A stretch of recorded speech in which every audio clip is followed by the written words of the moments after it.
presentation, which I edited, is just for the Pripyat Middle School here in Pripyat, which I visited for about 45 minutes with my tour guide. In the 8 hours that I spent that first tour in Chernobyl, which was in 2016, I didn't have that much time to go to each place. I wanted to photograph as much as I could, but do it in a professional way with the correct exposures, with the right lighting, and also the right perspectives, so that as a professional photographer, that would be recognized by other people that this is good quality work that could be reproduced.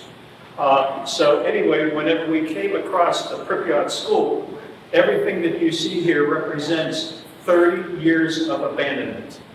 So you can see how the trees, the shrubs, everything has overgrown. The sidewalks have cracked, and also what you'll recognize inside is the stripping, the looting of anything of value, which was done the first couple of months after the evacuation of Pripyat. That's where the outside villagers found anything that they could get for their own use back into the cottages. What was of value to them was hardwood floors, also tile, also copper piping, also windows, glass windows and frames, and then school supplies, pencils, books, paper, all that taken. Also, anything that they saw that wasn't of value, they would just throw onto the ground. So that was the weird thing for me, stepping into the abandoned school after 30 years, walking on all those items that I had just mentioned. So this is Pripyat School. It's a two-story school, and it's square-shaped with the inside courtyard. And the first thing I saw there in the corner, you could see representing to me is what happened to the children of that school is just broken dreams. Inside the courtyard, you see the growth of 30-year-old trees. None of those trees existed before the abandonment. As I walked onto those leaves, the sensation was that I was walking on 18 inches of dried leaves that had not decayed. They've been preserved by radiation. So it's just like whenever we were kids or we watch our kids play in a pile of leaves in the fall, in that crunch. That's what I was doing whenever I walked there. And what a sensation. Here it is in the middle of summer in June, and I'm walking on dried leaves accumulated that have not decayed, not rotted.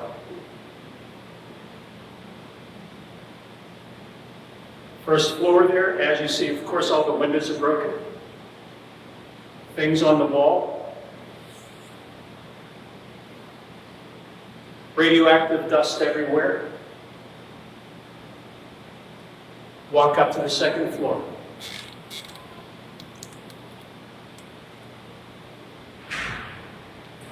As I step back, notice the peeling of the paint, the plaster, and you see now the scattered desks and chairs that were of no value to the looters that came there.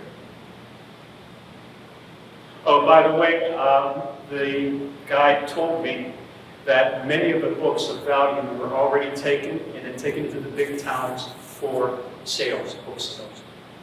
Okay, flea markets and things like that. Radioactive dust, as you see everywhere. And that whole hallway there is just littered with books. To walk from one end to the other, I'm walking on books. I don't think Walker would like that if we would do that in his library. And we go into the classroom, and as you see, drawers are open, shelves are stripped of anything of value. That's my tour guide, Ludmila. And she offered to carry my camera bag whenever I was taking some photos because she didn't want any radioactivity to then come upon my camera bag that I would then take back into my hotel. Actually, we stayed in Monastery. So as you see, the desks were too heavy to, of course, take, but she's there pointing out to some kind of lesson plans up there on the wall. Some of these books, I'm sure, were opened up by other tourists or maybe tour guides. I did not set anything up. I didn't want to touch anything, nor did I want to bring that hazard home to the sisters in the monastery where I stayed, let alone coming back home.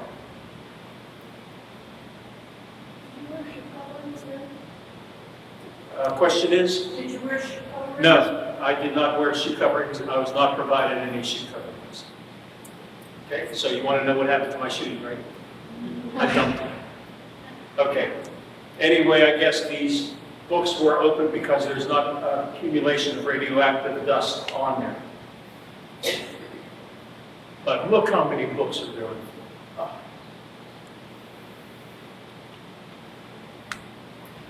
And the photo there on the left, broken globe, again, represents the shattering of dreams of a peaceful world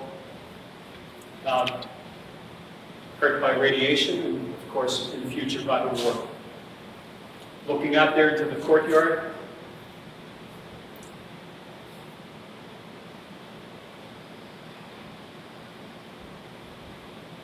I did the same type of documentation in a hospital, Pripyat Hospital, which is part of my presentation whenever I go to the libraries and to the other schools. But this is strictly the Pripyat. And there's a nice picture there of, who's that, Lenin?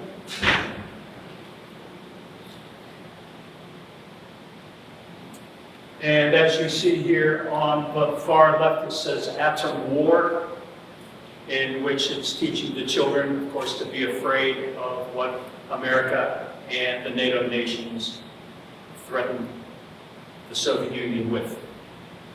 The center is in a biology class, some type of demonstration, and a broken chair, broken dreams. Look at that plaster. And that's why that was taken 10 years ago. So if I go back now, there would be less and less decay. The weather, again, affects and destroys anything of value there. Here's a science room here, science projects. And again, many of this furniture was too big to be taken out. But even the light fixtures are missing.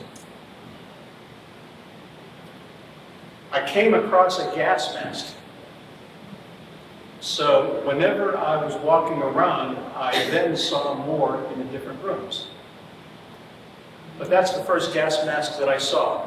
And it's very similar to the one I have there in the back corner, which is not from Chernobyl. Got that on eBay, but that's the kind the adults wore.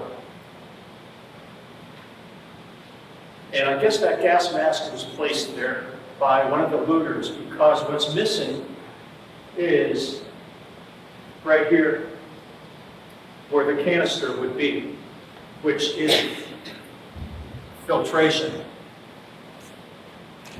That's what the looters found of value. They left the rubber gas masks behind, but they found value in the charcoal that's inside the filters, which they would then take to the other cities, sell for scrap, or whoever else was interested in buying carbon. So we go into another classroom here. It is Ludmila, just looking there, flipping through the pages. And this entire floor now is the gas mask. And what you see here in the corner, right there, and right there, is a baby doll wearing a gas mask. I looked at that and I lined myself up from a certain angle because, again, I only spent a couple minutes in each area. And I saw that as a photographic, again, opportunity to illustrate the difference between the gas masks, what's left behind, the abandonment. That turned into, eventually, a book cover, which I'll show you soon. But as you see, either a tourist for photographic purposes or a tour guide hung that up. Again, more gas masks there. Again, I didn't touch any of this, so I'm sure a lot of it was set up by other photographers that dared to touch it, and also probably by tour guides.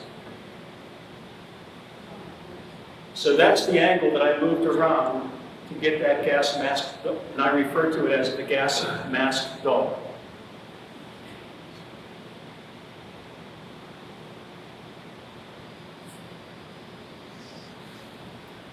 And as you see, it was placed there. The dome is pretty clean, so there's not an accumulation of radioactive dust on it.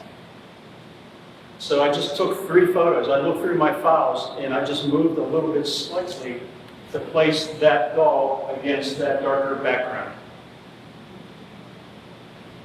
That turned into the book cover,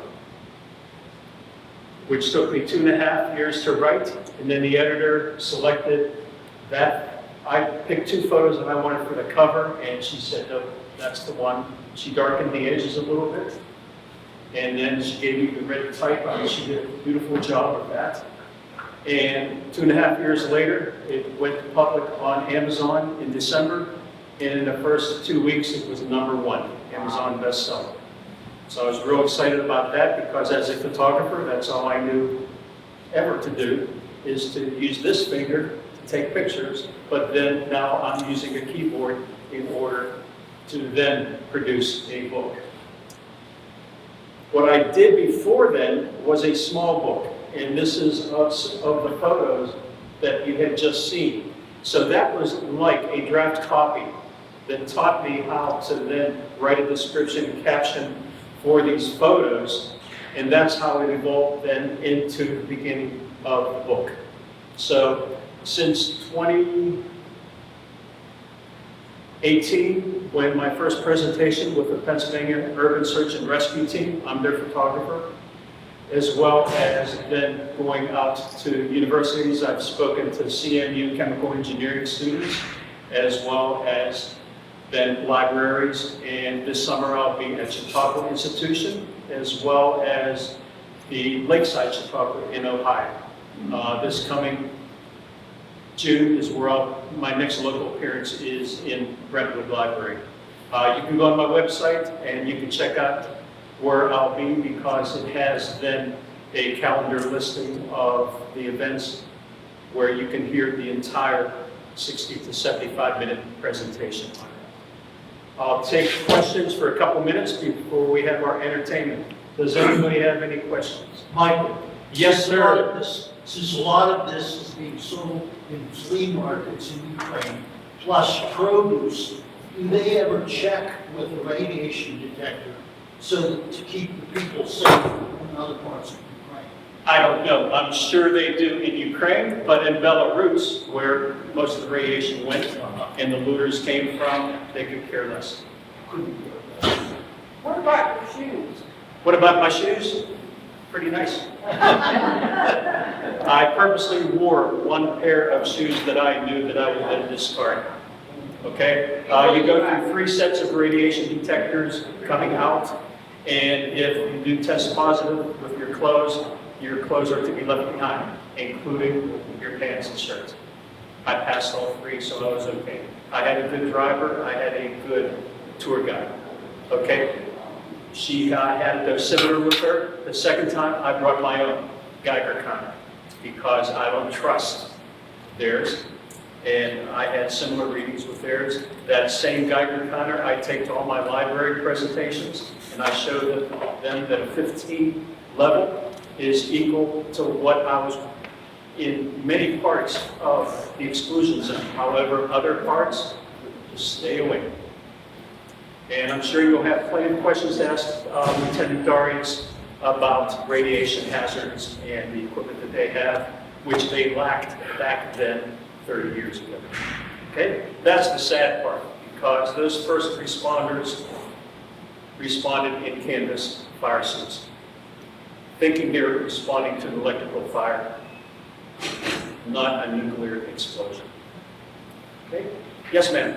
Will you limit it to how long you can spend because of the radioactive dust? Yes, the tourist agency restricts visitors for an 8-hour period.